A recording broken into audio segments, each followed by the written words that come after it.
4학년 1학기 수학, 새학년 새학기 수학 총 6개의 단원이 있어요. 첫 번째는 큰 수라는 단원이고, 두 번째 단원 각도, 그리고 세 번째 곱셈과 나눗셈, 그리고 네 번째 평면도형의 이동, 그리고 다섯 번째 막대 그래프, 그리고 여섯 번째 규칙 찾기 중에 정말 아이들이 가장 많이 힘들어하는 랭킹 1위 단원이 바로 지금 이 단원입니다.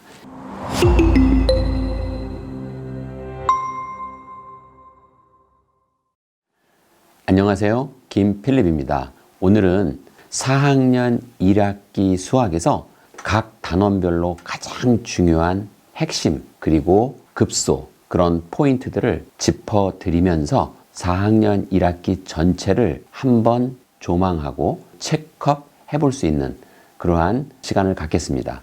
우선 4학년 1학기 첫 번째 단원, 큰 수라는 단원이에요. 큰 수. 단원 이름에서 나타났듯이 수를 다루는데 큰 숫자를 다루는 그러한 단원입니다. 자, 그러면 얼마나 큰 숫자를 다루냐?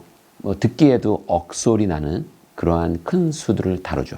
예를 들어서 억, 10억, 100억. 사실은 큰 수라는 게 위로는 열려 있죠. 100억 다음엔 1000억, 1000억 다음엔 1조, 그 다음엔 경, 그 다음엔 해, 이런 식으로 끝없이 펼쳐가는 그런 큰 수들을 다루는데, 그렇다고 경이나 해까지는 잘 가지 않죠.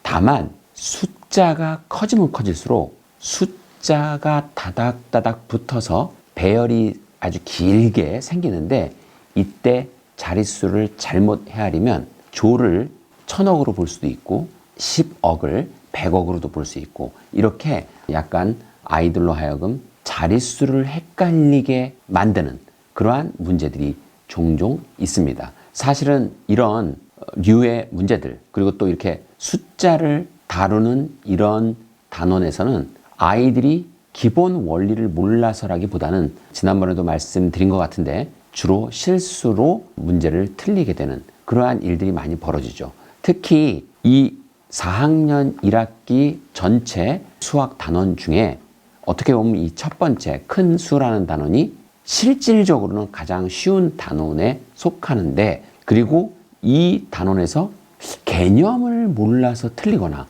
아니면 원리를 접근하지 못하는 그런 아이들은 정말 굉장히 극소수예요. 따라서 거의 대부분의 아이들은 아주 무난히 또는 아주 잘 이 단원은 진행합니다. 그러면 이 단원에서 막히는 애들은 누구냐? 사실은 실수로 틀릴 수는 있어도 이 단원에서 막힌다고 하면 사실은 2학년 그리고 1학년으로 다시 내려가야 돼요.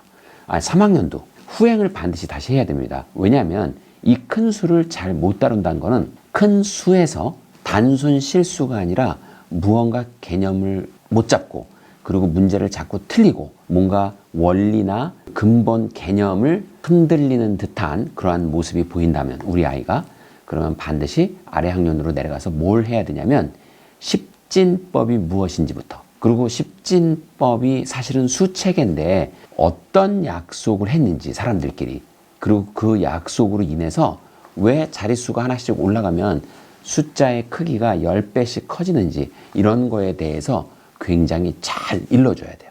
그래서 사실은 십진법이 머릿속에 완전히 들어와야 아무리 큰 숫자도 전혀 두려워하지 않게 됩니다. 왜냐하면 숫자가 아무리 커도 자릿수만 잘 헤아리면 되거든요. 그러니까 자릿수만 잘 헤아리면 끝나는 이 쉬운 단원을 잘 못 따라오거나 헤맨다면 그거는 십진법을 다시 가르쳐야 되는, 그리고 십진법이 무엇인지를 아예 정말 근본부터 다시 파악해야 되는 그러한 상황인 것입니다. 1단원은 대부분 아이들이 잘 넘어갑니다. 딱히 주의 줄 일도 또는 주의를 줄 포인트도 없어요. 다만 실수하지 마라. 왜? 차분해야 되고 또 숫자가 너무 길게 나오니까. 그리고 특히 건너뛰기, 띄어세기, 수의 크기 비교 이럴 때 막 숫자를 길게 나열하고 자칫 실수를 유발하는 그런 문제들이 있는데, 그래도 원리만 잘 알면 정말 누구나 잘 넘어갈 수 있는 그런 단원이니, 이 단원에서는 너무 겁먹지 말고, 숫자가 크다고, 아니 작은 숫자나 큰 숫자나 원리는 똑같은 거예요. 그러니까 숫자가 크다고 겁먹지 말고 굉장히 잘 해낼 수 있다. 뭐 이런 자신감을 가지면 될 것 같고, 다만 극소수의 몇몇 친구들이 이 단원을 어려워하거나 힘들어할 때는 다시 3학년, 2학년 내려가서 십진법, 수체계 이걸 정말 잘 가르쳐서 다시 올라와야 된다는 거. 그것만 명심하면 될 것 같습니다. 두 번째 단원, 각도라는 단원입니다. 뭐 벌써 이름에서부터 탁 나타나죠? 도형이라는 거. 조금 더 학문적 용어로 얘기한다면 기하. 너무 중요하죠. 거의 기하의 아주 중심 개념 중에 중심인 그러한 각도를 배우는 곳입니다.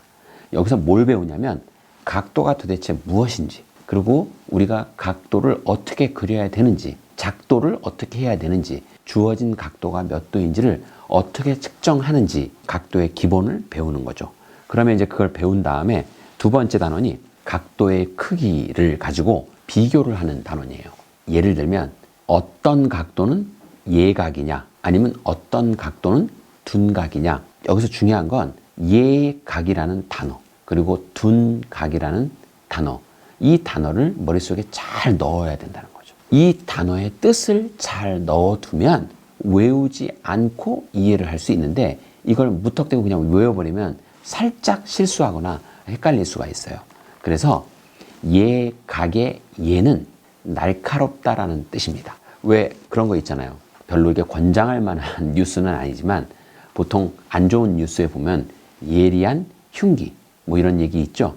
그때 그 예자가 이 예각의 예하고 똑같은 한자입니다. 따라서 초등학교 4학년 친구들한테는 어려운 한자일 수 있으나 이게 원래 수학용어로 우리가 약속하고 사용을 하니 당연히 알아둬야 되겠죠. 따라서 예각 그러면 예리한 각이란 뜻이고, 반대로 둔각 그러면 당연히 무딘 각이겠죠. 그래서 어떤 각을 주고 이거 예각이야 둔각이야 이렇게 물어보면 우리는 그걸 보고 판단을 해야 돼요. 당연히 날카로운 각이면 예각, 그리고 아주 굉장히 무딘 각이면 둔각이라고 얘기해야 되는데, 자 그러면 도대체 날카로운 게 얼마나 날카로워야 예각일까? 그리고 무딘 각이면 무슨 기준으로 무디다고 하는지, 이게 이 단원에서 가장 중요한 포인트예요. 바로 그 기준은 누구냐? 각 중에 왕, 각 중에 끝판왕, 직각이라는 녀석.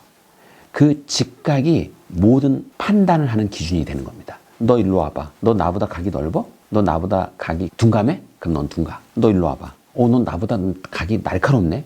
그러면 넌 예각. 자, 이렇게 판단을 내리게 만드는 가장 중요한 기본 중의 기본, 직각입니다.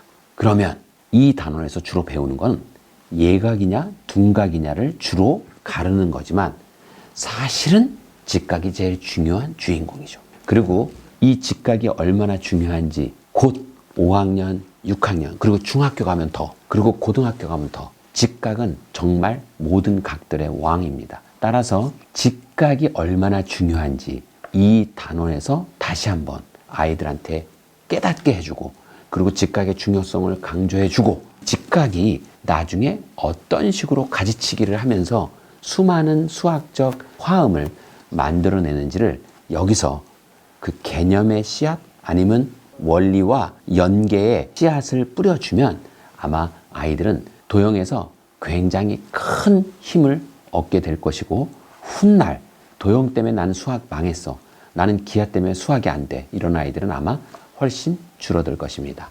따라서 이 두 번째 단원 예각이냐 둔각이냐를 가르는 이것의 가장 중요한 기준인 직각을 보다 더 철저히, 또 직각의 중요성을 아이들한테 잘 전달해 줘야 한다.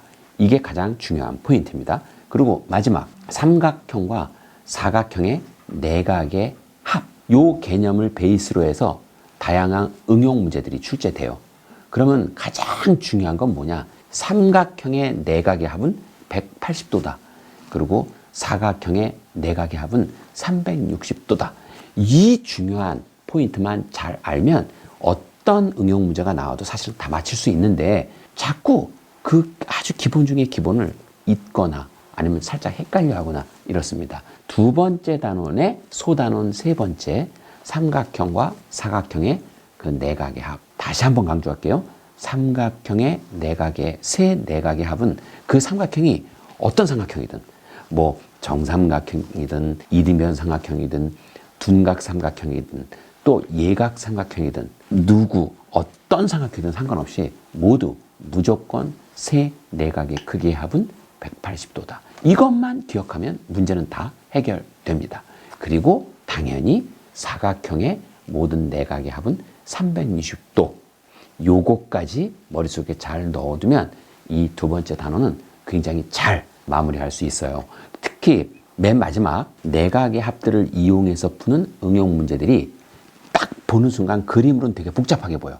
왜냐하면 그걸 노리는 거니까. 출제하는 사람들은 쉬워 보이게 하는 것보단 어려워 보이게 하는 게 더 문제를 내는 목적이 되겠죠. 왜? 어렵게 느끼도록 하는 게. 그래서 아이들로 하여금 수학 공부를 더 하게 만들어야 되니까. 그런데 사실은 그림이 복잡하다고 해서 문제를 해결하는 방법까지 복잡한 건 아니다. 따라서 그림이 복잡해 보여도 머릿속에 두 가지만 기억하면 된다.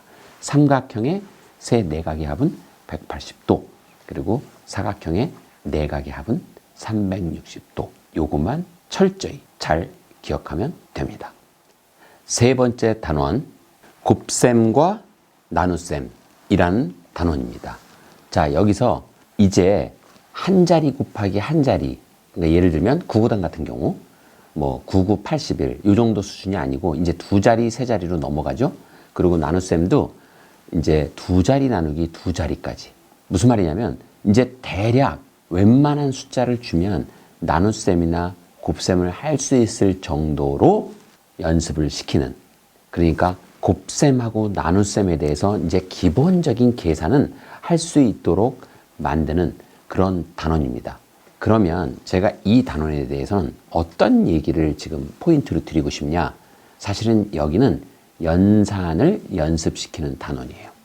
그러니까 무슨 말이냐면 어떤 심오한 아니면 훌륭한 수학적 개념에 씨앗이 뿌려지는 곳이 아니고, 뭐 예를 들면 수학적 개념이 뿌려지는 곳은 제가 아마 6학년 그리고 5학년 앞에 부분, 그 1학기에서도 잠깐 얘기를 드린 것 같은데 규칙, 대응 이런 쪽. 그러니까 규칙에 대해서는 사실은 수열하고도 관계가 있고, 그리고 당연히 함수하고도 관계가 있고, 특히 대응 같은 경우는 아주 함수와 너무너무 밀접한 관계를 갖고 있죠. 그래서 우리가 초등학교 때 비록 수학을 다루지만 중고등학교 때 쓰일 원리들을 맛을 보고 가늠을 할 수 있는 그런 안내자인 단원들이 있어요. 근데 이 단원은 정말 단순한, 그냥 너 곱하기 할 줄 알아?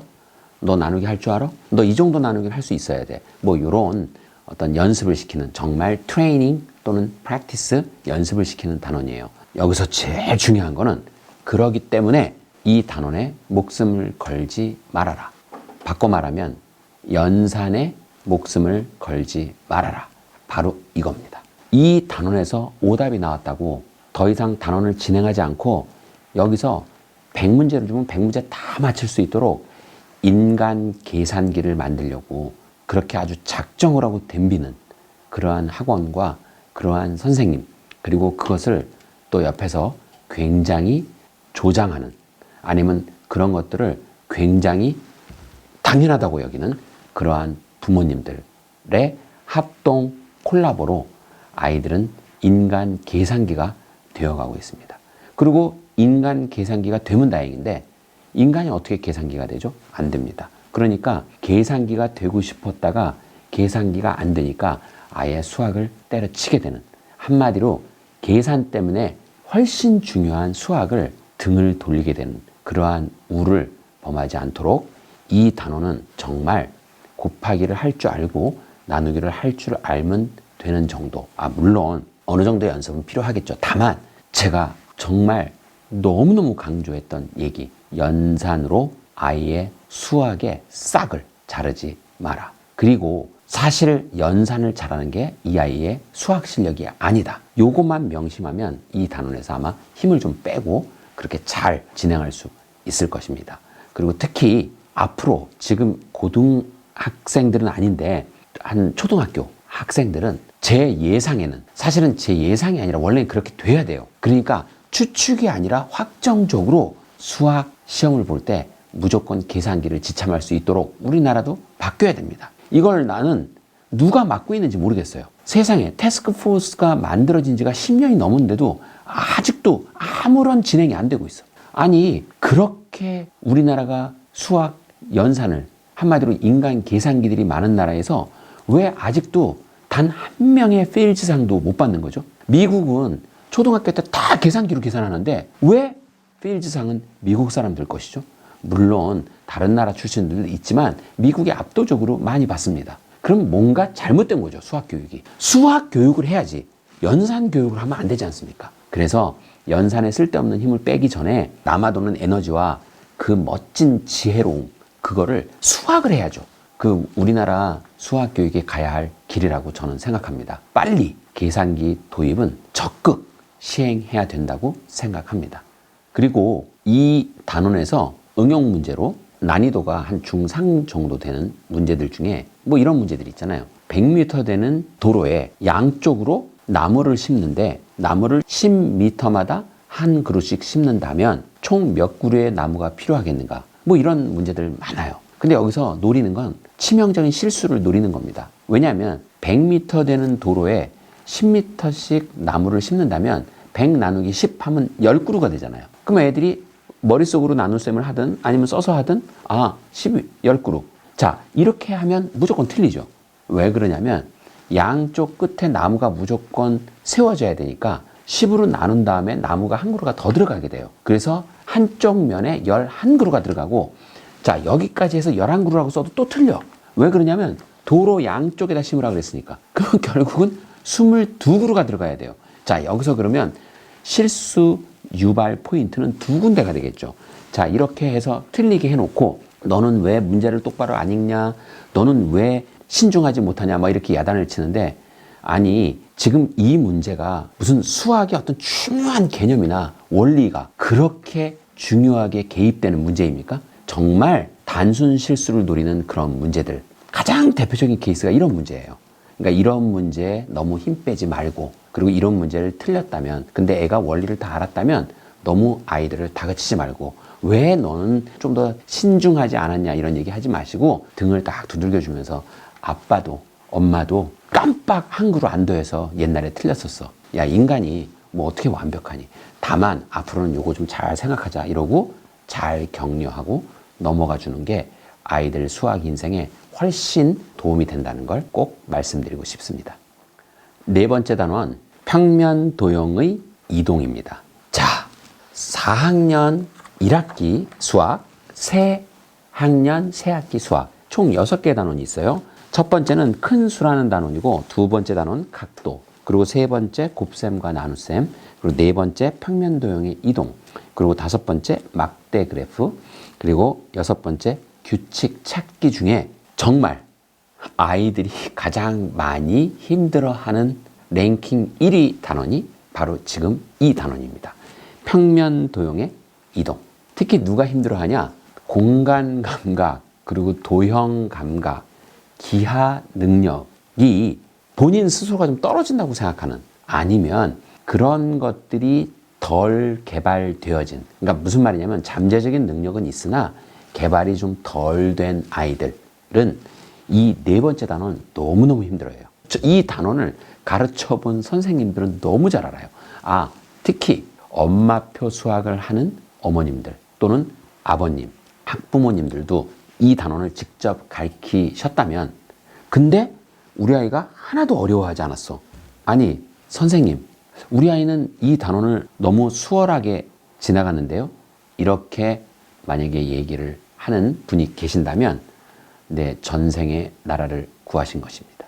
무슨 말이냐면 얘는 태어날 때부터 공간 감각이 뛰어나고 기하 능력이 있는 아이예요. 여기서 특히 돌리기, 뒤집기, 밀기, 도형이 비슷비슷하게 생긴 도형을 옆으로 밀고 시계 방향으로 90도 돌리고 다시 시계 반대 방향으로 180도를 돌린 다음에 아래로 뒤집어라.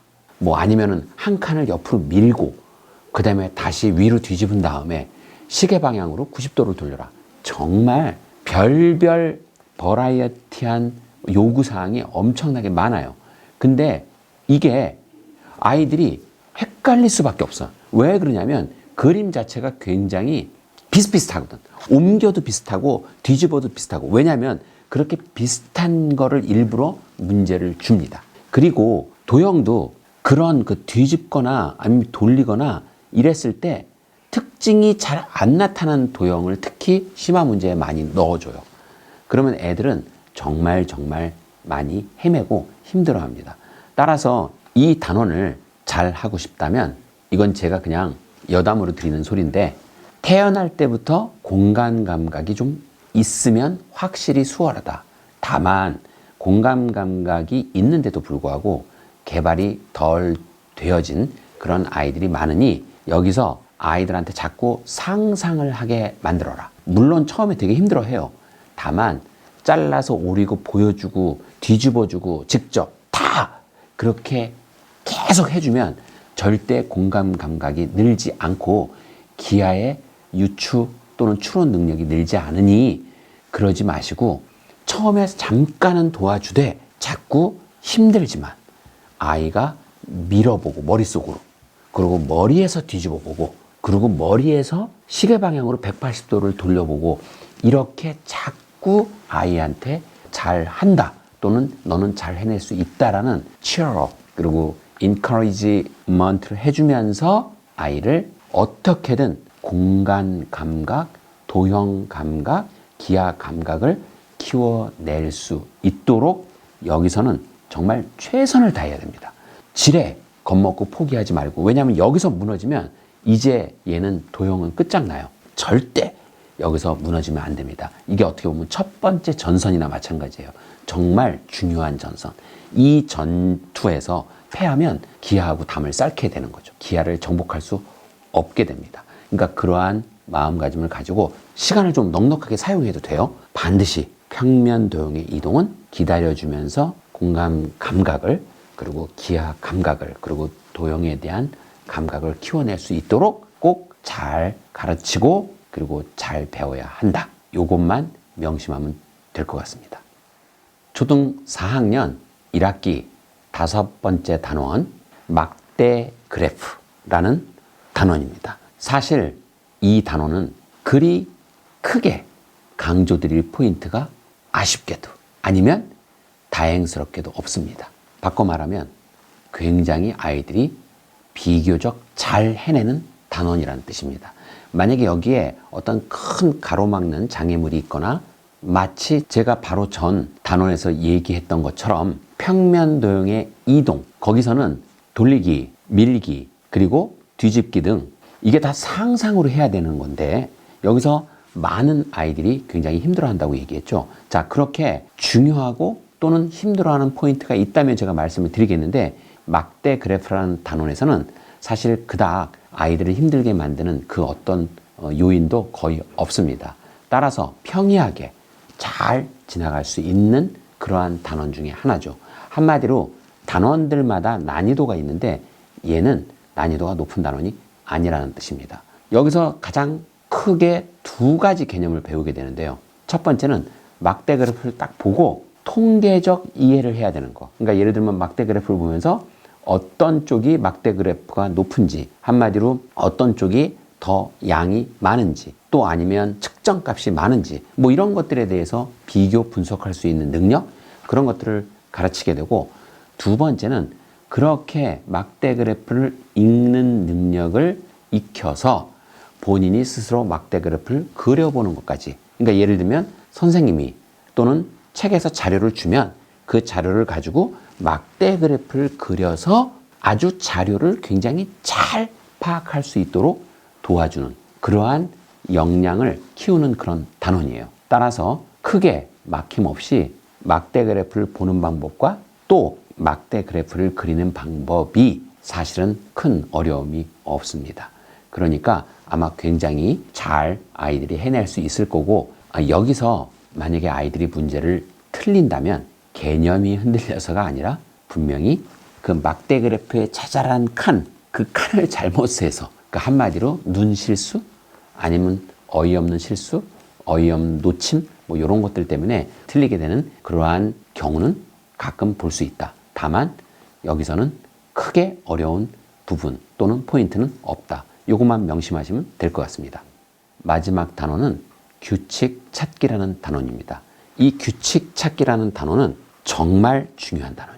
제가 볼 때 4학년 1학기 수학 6개의 단원 중에 가장 중요한 단원 2개를 꼽아라. 그러면 평면 도형의 이동 그리고 이 규칙 찾기라고 저는 얘기를 드리고 싶어요. 왜 그러냐면 평면 도형에서 도형하고의 기싸움에서 지면 그 다음부터 도형이 굉장히 무서운 힘든 대상으로 그렇게 느껴지기 시작해서 그게 그러면 안 되니까 중요한 거고, 그리고 이 규칙 찾기는 사실은 수열의 씨앗입니다. 수열은 우리가 앞으로 계속 봐야 돼요. 그리고 이 수열 다음에 수열의 극한, 그리고 이어지는 함수의 극한, 그리고 이어지는 도함수의 정의까지 미분으로 이어지는 멋진 수학의 흐름에 씨앗이 되는 규칙과 대응이라는 5학년 단원이 있어요. 그 바로 전에 얘가 베이스 캠프 거야.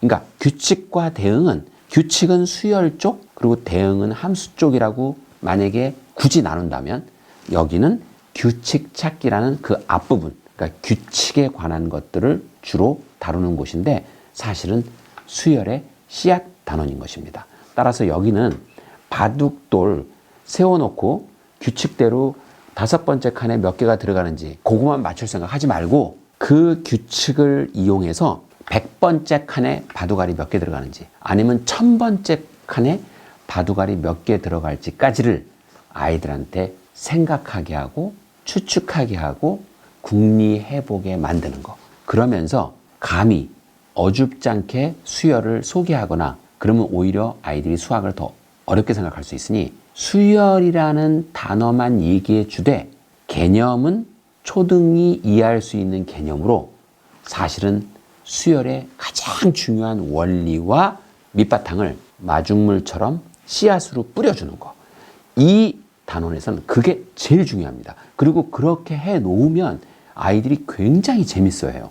예를 들면 바둑돌을 규칙적으로 쌓아나가는 그러한 문제에서 갑자기 야 100번째는 바둑돌이 몇 개 들어가겠니? 그럼 갑자기 애들이 문제에는 맨날 5번째 칸, 뭐 3번째 칸. 왜? 100번째 칸을 그릴 수가 없으니까 어마어마하게 뒤에 나오는 1000번째 칸에도 바둑알이 몇 개 들어갈 수 있는지를 아주 간단하게 수열의 개념으로 맞출 수 있기 때문에, 그리고 그걸 맞추는 아이들은 굉장히 기분 좋아하거든요.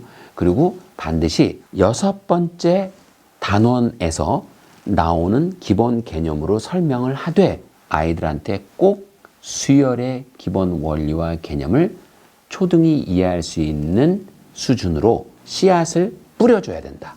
요게 제일 중요한 포인트입니다. 그리고 이렇게 규칙 찾기를 수열의 개념과 접목시켜서 받아들인 아이들, 그리고 자연스럽게 터득한 아이들은 너무너무 수학을 즐거워해요. 그리고 나중에 나올 수열에 대해서도 두려움이 없어집니다. 그리고 실질적으로 수열을 딱 마주했을 때도 이거 내가 김필립 선생님 그 강의에서 들었던 내용이네? 이게 이렇게 연결되는 거구나 라고 서로 앞뒤가 탁 관통을 하면서 머릿속에서 무언가 연계, 그리고 통합, 그리고 융합, 그런 것들이 아주 자연스럽게 일어납니다. 그리고 수학은 비로소 아주 재밌는 학문이 되는 것입니다. 반드시 초등과정부터 미래 수학의 씨앗을 뿌려라. 그 포인트가 김필립이 제일 강조하는 초등수학 교육의 중요하고도 값진, 그리고 가장 핵심인 포인트입니다. 오늘 초등 4학년 새학기 1학기 수학 6단원에 대해서 하나하나 차근차근 중요한 핵심 급소 포인트 등을 짚어드렸습니다. 오늘 제 영상 도움되셨다면 좋아요와 구독 그리고 알림 설정 부탁드립니다.